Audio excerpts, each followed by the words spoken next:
Los mayos se la cobraron. Le dieron piso al Pichón, jefe de los Chimales. La escena fue simplemente brutal. Una camioneta reciente, la puerta del conductor abierta y un cuerpo tendido sobre el pavimento. A plena mañana en el 10, al sur de Culiacán. No hubo confusión ni fuego cruzado, fue un ataque directo, certero, ejecutado frente a todos. El nombre detrás del cadáver incendió las alarmas. Ángel N., conocido como El Pichón, jefe de plaza y operador clave dentro de los Chimales, el brazo armado ligado a los Chapitos. Lo que pasó en esa calle no fue un hecho aislado, fue parte de una secuencia que confirma que la guerra en Sinaloa sigue abierta, con venganzas que ya no se esconden en la oscuridad de la noche, sino que se exponen como advertencia pública. Hoy vamos a contar cómo ocurrió la ejecución, quién era realmente el Pichón, qué papel jugaba con los Chimales y por qué su caída marca un nuevo golpe en la disputa criminal que tiene a Culiacán bajo fuego. La mañana del jueves 4 de septiembre parecía rutinaria en el 10, al sur de Culiacán. Era las 10:40 cuando una Suzuki Jimny color arena circulaba por la calle Séptima. Al volante iba un hombre que, a esas horas, todavía se sentía dueño de la plaza. Minutos después, ya no estaría con vida. Sicarios armados lo interceptaron de manera directa, sin necesidad de persecución prolongada. Los disparos se escucharon en ráfaga, tan cerca de las casas que los vecinos apenas tuvieron tiempo de resguardarse. El vehículo quedó con la puerta del conductor abierta, testigo metálico de la ejecución, y a un costado, sobre el pavimento, el cuerpo de Ángel N., alias El Pichón. La crudeza del escenario lo dice todo. Frente a canchas deportivas, junto a un comedor comunitario, con la vida cotidiana interrumpida por la violencia. Ni el lugar ni la hora fueron casualidad. Fue un crimen ejecutado a plena vista, con un mensaje claro. En esta guerra, nadie se salva y todos deben mirar. Poco después llegaron elementos de la Marina y de la Secretaría de Seguridad Pública de Sinaloa. Acordonaron el área, levantaron el cuerpo y cumplieron con el protocolo que siempre llega tarde. Mientras tanto, la noticia ya corría. Otro jefe abatido, otra plaza en disputa, otro recordatorio de que en Sinaloa las ejecuciones no son excepción, son rutina.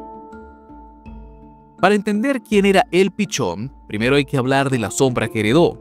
Los Chimales nacieron con Francisco Javier alias Pancho Chimal, un operador sanguinario que se convirtió en pesadilla para las fuerzas federales hasta caer abatido en 2017.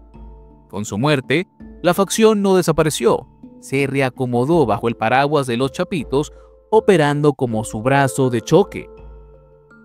Los Chimales se hicieron notar por la brutalidad con la que defendían su territorio. No eran discretos, eran escandalosos. Fusiles de alto poder, convoyes en zonas rurales, emboscadas directas contra rivales y autoridades. En Culiacán, su nombre empezó a equivaler a violencia asegurada. Fue en ese escenario donde apareció El Pichón. No tenía el arrastre ni la leyenda de Pancho Chimal, pero sí el encargo de mantener viva a la célula y asegurar el control del 10 y sus alrededores. Su perfil era más operativo que carismático, un jefe de campo que imponía disciplina con plomo, no con discursos. Su liderazgo se consolidó a la sombra de los Chapitos, quienes confiaban en los Chimales para contener a rivales incómodos, como los Damaso I y más recientemente la ofensiva de los Mayos.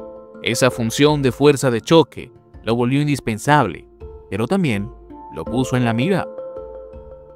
En Sinaloa nada ocurre al azar, y menos en plena guerra. 3 días antes de que El Pichón terminara tendido en la calle Séptima, otro nombre ya se había escrito con sangre: Julio César Angulo Cárdenas, alias El Vitache. Vitache era pieza clave de la Malliza, conocido por enfrentar de manera directa a los Chimales y a otros operadores más, los mismos que operaban bajo las órdenes de los Chapitos. Su presunta ejecución en Tepuchito no fue cualquier ajuste, fue un golpe quirúrgico, el tipo de operación que enciende la mecha de inmediato, y la respuesta llegó sin demora. El asesinato del Pichón en el 10 fue la réplica, el contraataque dentro de una guerra que no se mide en meses, sino en horas. La secuencia Vitache-Pichón revela algo más que simples muertes, expone la lógica de una ofensiva coordinada, donde cada caída busca equilibrar cuentas y mandar un mensaje al bando contrario. Para los habitantes de Culiacán, el eco fue claro.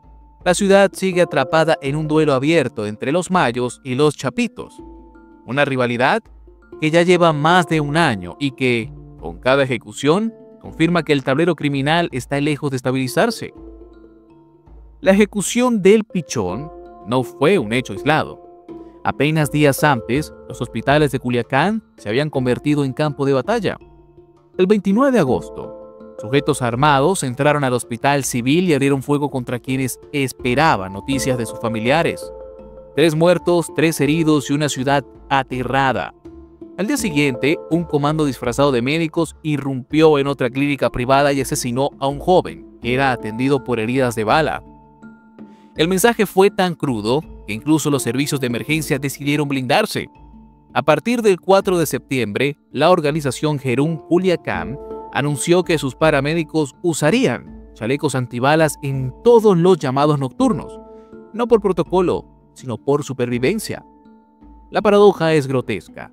Quienes salen a salvar vidas ahora deben proteger la suya antes de cargar con un herido.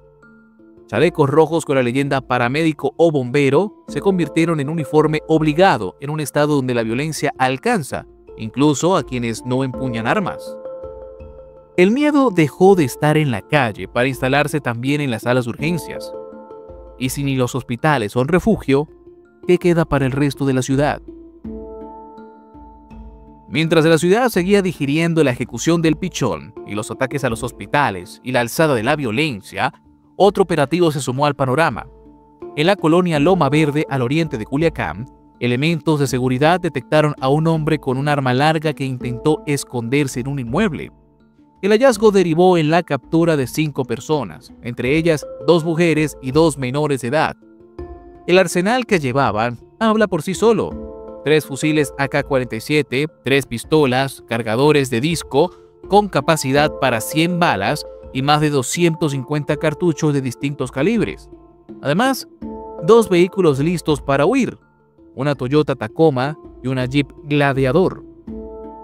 El contraste es brutal. Por un lado, autoridades presumiendo la captura; por el otro, la realidad de que cada operativo revela lo mismo: jóvenes y hasta adolescentes empuñando armas de guerra como si fueran parte natural de la rutina. En Sinaloa, el narco no solo recluta, adoctrina, convierte a menores en carne de cañón y a barrios completos en bodegas de armamento. El decomiso fue presentado como golpe importante por la SSP y la FGR, pero en la calle la percepción fue otra. Si en cada colonia aparece un arsenal, ¿qué tanto sirven estos golpes cuando la violencia sigue multiplicándose? La muerte del Pichón no es solo la ejecución de un jefe de plaza, es un golpe simbólico y estratégico dentro de una guerra que lleva más de un año consumiendo a Sinaloa.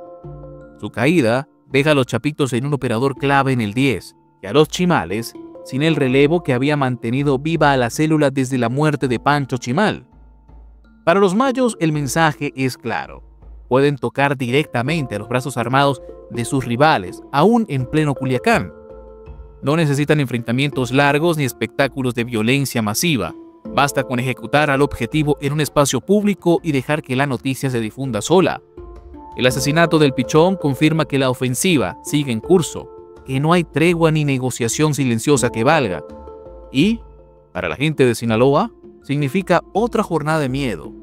Saber que la guerra se juega en calles, escuelas y hospitales, e incluso colonias, donde la vida cotidiana está contaminada por el sonido de las balas. La guerra entre los mayos y los chapitos no muestra signo de agotamiento. Al contrario, cada ejecución selectiva es un recordatorio de que el reacomodo criminal apenas comienza. En Sinaloa las venganzas ya no se miden por meses ni por años, se cuentan en días, incluso en horas. Y mientras los mayos y los chapitos se disputan el control con ejecuciones quirúrgicas, la pregunta para la gente es otra: ¿quién será el siguiente nombre en la lista?